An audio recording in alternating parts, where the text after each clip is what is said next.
Module 1.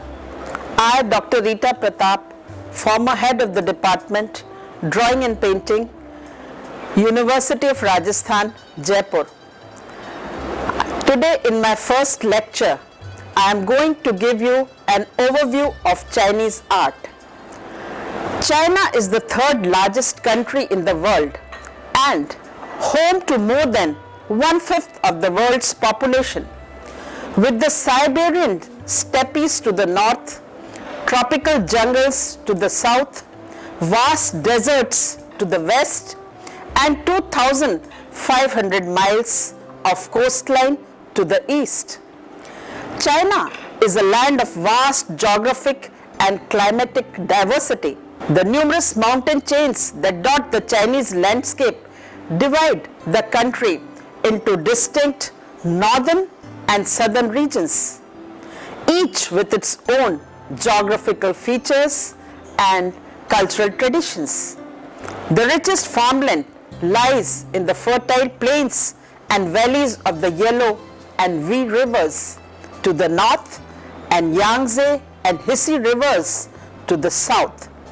And it is near to those rivers that China's great cities first arose. Throughout China's long history, ambitious rulers from both inside and outside the country's borders have attempted with varying degrees of success to consolidate and control this vast and culturally diverse land. While each ruling house took its place on the stage of history, snatching power from its predecessor before being inevitably overthrown in turn by its successor. Native artists gradually perfected the various styles of metalwork, ceramics, sculpture, and painting that have come to be recognized as distinctively Chinese. Continuity has been a consistent theme of Chinese civilization. Despite a tumultuous history of bitter civil wars and foreign invasions, Chinese culture has survived for thousands of years by maintaining a persistent respect for the past and keen awareness of the past's connections to both present and the future. The Chinese people reverence for ancestors, their strong sense of history, and the remarkable capacity for bending innovation and tradition have all contributed in keeping Chinese culture intact in times of adversity. Written language has also played an important role in maintaining the continuity of Chinese civilization. Despite regional differences in pronunciation, the pictographic characters that make up the Chinese written language have remained essentially unchanged since their first appearance more than 3,000 years ago. Whether painted with a brush or cut into stone, the same basic system of writing has been used continuously for thousands of years to record and preserve the history of traditions of the Chinese people. The art of calligraphy has traditionally been regarded as the highest of the Chinese art forms.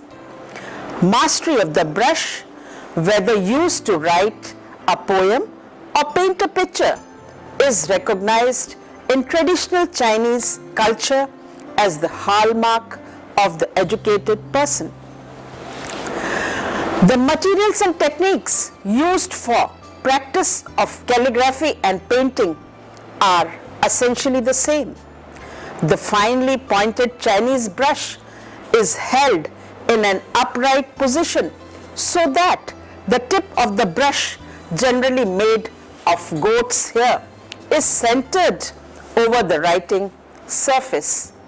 The ink, which is made from water, pine soot, and glue, is modeled into cakes called ink sticks that are then rubbed with water on a flat sloping area of an inkstone.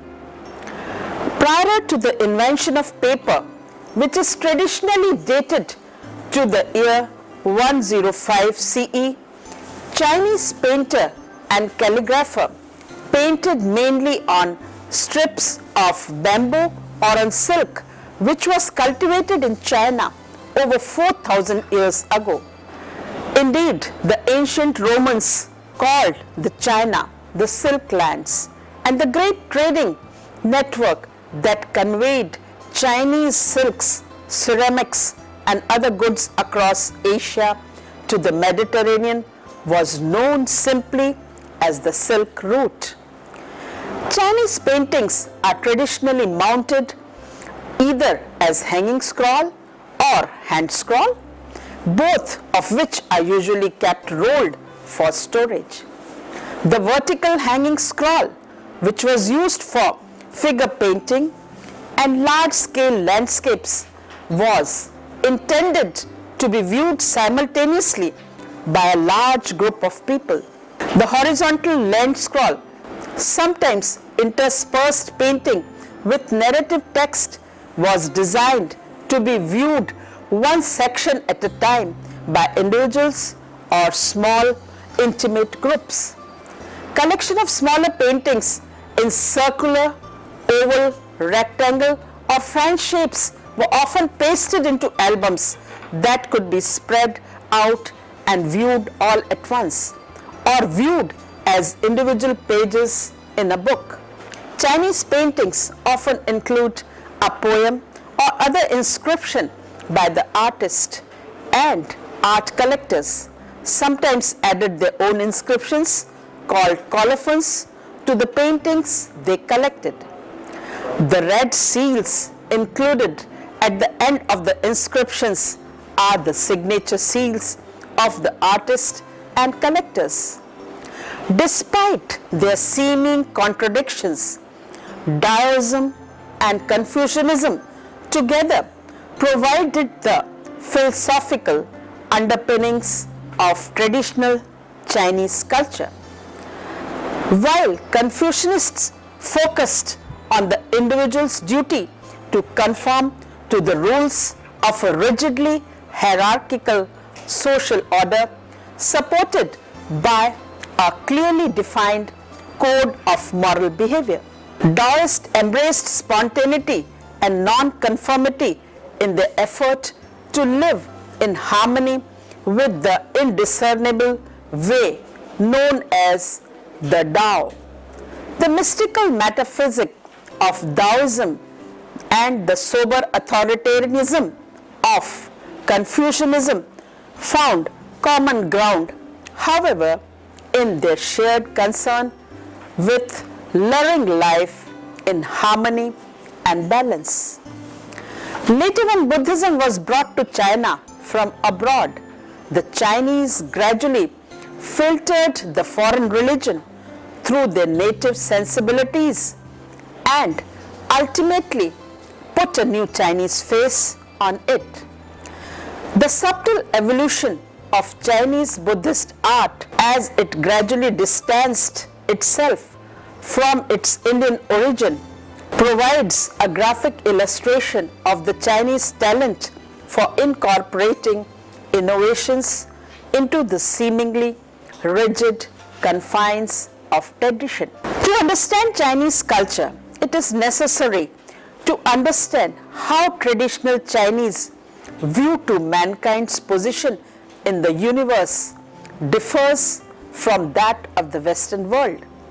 In China, heaven, earth, and man were perceived as links in greater cosmic chain, with the emperor, the son of heaven, serving as mediator.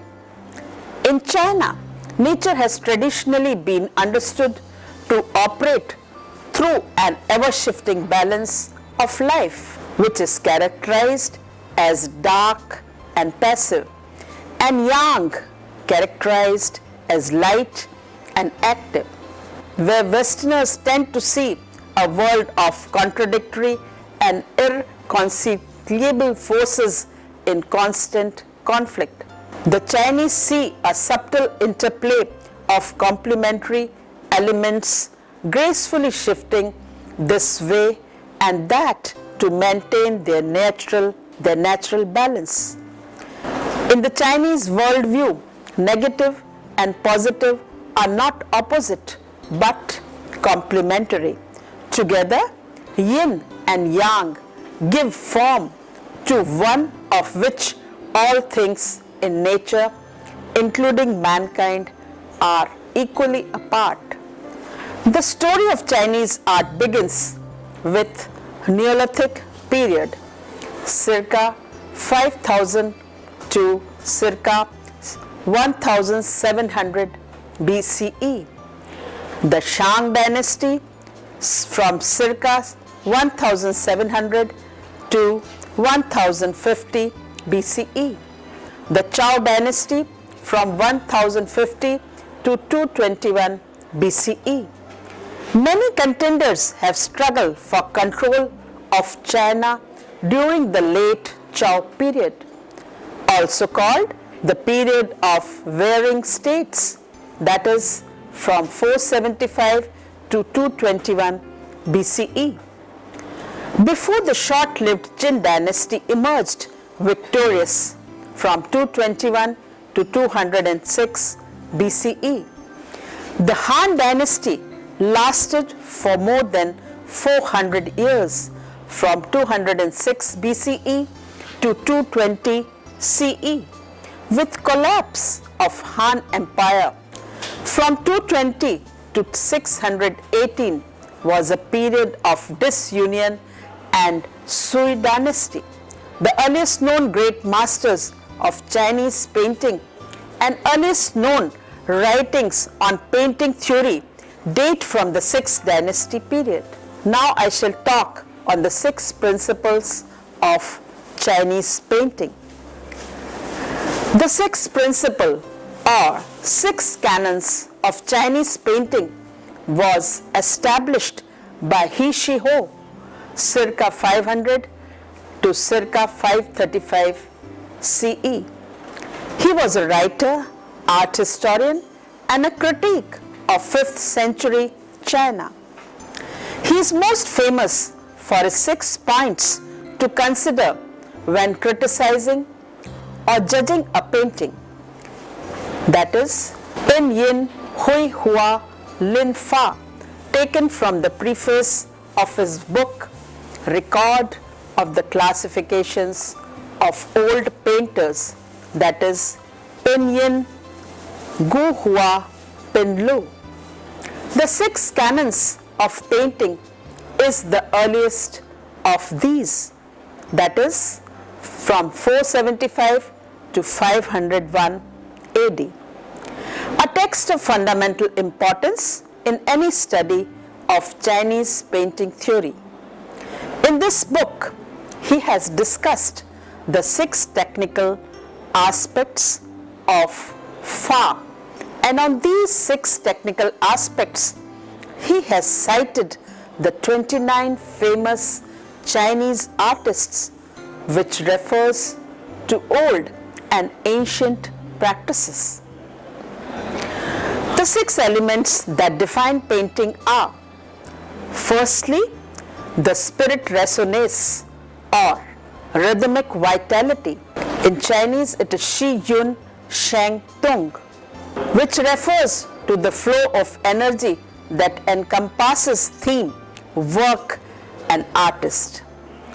He Hishio said that without spirit resonance, there was no need to look further. Famous art historian Mario Busaglia has also said about this principle that the painter must grasp the essence of life by means of a personal tuning in his own spirit. Animation through spirit consonance is interpreted as a kind of resonance or rhythm in a painting, an expression of artist's heavenly inspiration. The painting must have what Chinese call Qin Yun, the spirit or breath of life, that is, life spirit. The second element is bone method or anatomical structure. In Chinese it is Ku Fa Yung Pi. That is, the way of using brush refers not only to texture and brush stroke, but to close link between handwriting and personality. In his day, the art of calligraphy was inseparable from painting. The third element is the correspondence to the object or conformity with nature. In Chinese, it is Ying, Wu, Hsing, Hissing. That is, depicting of form, which would include shape and line. The fidelity to the object in portraying forms implies a certain degree of naturalism. When portraying a horse, one is governed by the conformation of a horse. The fourth element is suitability to type or appropriate coloring. In Chinese, it is Sui Li Fu Tisai. That is, the application of color, including layers, value, and tone. Conformity to kind in applying colors applies most particularly to the use of colors in a decorative sense. The fifth element is division and planning or artistic composition. In Chinese, it is Qing Ying Vi Qin.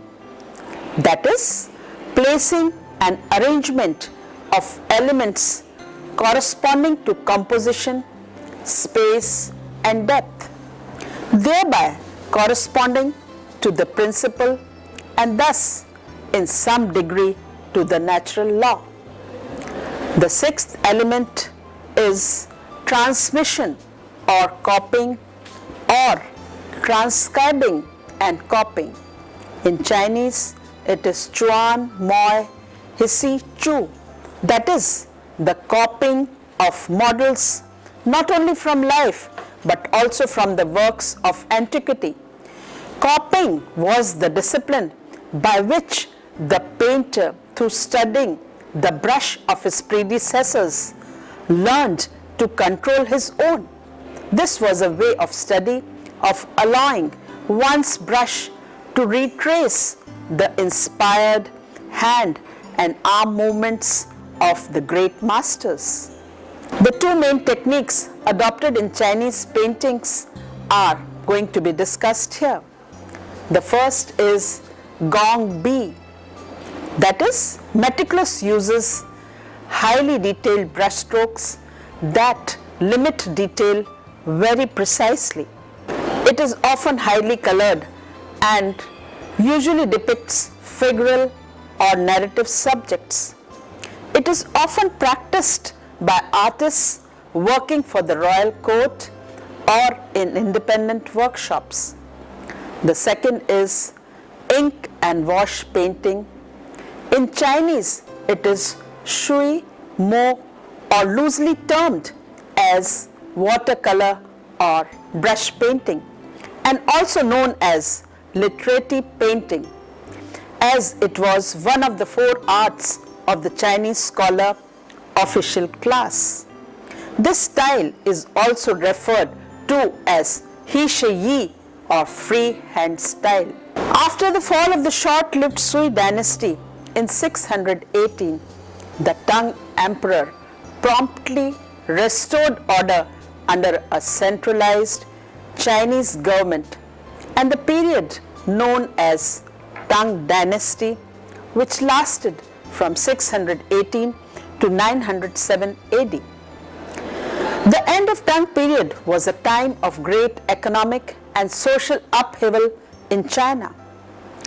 With its collapse, China was once again split into unstable regional kingdoms. In the northeast, a semi-nomadic people called Liu had established its capital at present-day Beijing. The rest of the country was ruled by a series of short-lived kingdoms referred to as Five Dynasties period, and the Liu dynasty, which lasted from 907 to 960 AD. Political disunity ended in 960 with the reunification of China under the first Sung emperor, who was a great patron of art. The Northern Sung dynasty lasted from 960 to 1127 AD. When most of the Northern Sung territory, including the capital at Kaifeng, was conquered by the Qin in 1127, the Sung court fled south and established a new capital at the Hangzhou. The Southern Sung dynasty lasted from 1127 to 1279. In 1234, the Mongols led by Genghis Khan had overthrown the Qin dynasty, and the Sung capital at Hangzhou finally fell to Genghis Khan's grandson Kublai Khan in 1276. Kublai Khan became the first emperor of the Yunnan dynasty, which lasted from 1279 to 1368. The Ming dynasty was founded in 1368 by the general Chao Yuan Chang and lasted till 1644. By the late 16th century, political corruption was rampant under the incompetent ruler of the last Ming emperor. In 1644, Manchurian tribesmen invaded Beijing and brought China under control of the Qing, that is literally pure. This dynasty also lasted till 1912. In the 20th century, economic disaster led to the collapse of the Qing dynasty in 1911. The imperial government was replaced by the new Republic of China. The new government was determined to modernize China by adopting Western ideas and ways. The Shanghai Fine Arts Institute, founded in 1912, introduced art students to such Western techniques as drawing from life, painting arranged still lifes, painting in oil on canvas, and using watercolor and gouache on non-absorbent paper. While some artists resisted Westernization by reasserting traditional Chinese painting styles, and many others traveled to Japan and Europe, and especially to Paris, to study Western art. After the end of First World War, schools of modern art had opened in Beijing, Shanghai, Nanjing, and Hangzhou, and an interesting amalgam of Chinese and Western styles began to evolve.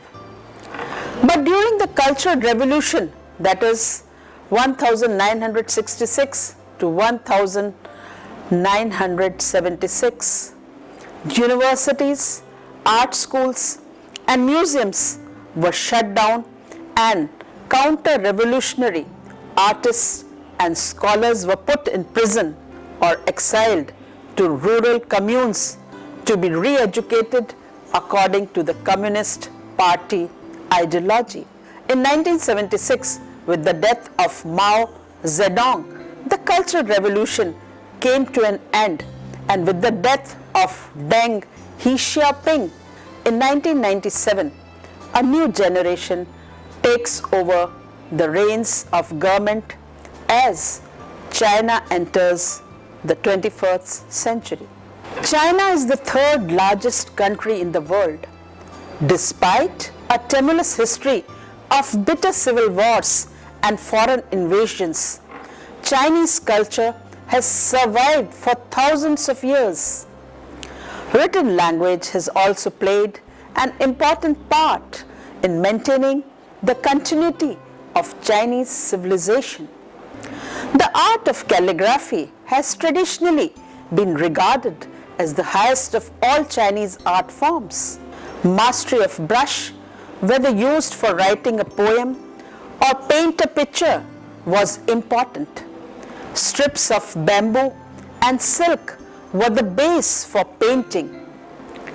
Hanging scrolls or hand scrolls were the means of mounting the paintings. Collection of smaller paintings in circular, oval, rectangular or fan shapes were often pasted into albums. The paintings often included poems, and red seals at the end of the inscriptions are signatures of the artists and collectors. Taoism and Confucianism were the philosophical underpinnings of Chinese culture. The story of Chinese art begins with the Neolithic period, and in the 6th dynasty period, the establishment of 6 canons by He Xiu adds a record in Chinese history. Besides this, 2 main techniques adopted in Chinese paintings were gongbi, that is detailed brushstroke, and ink wash painting.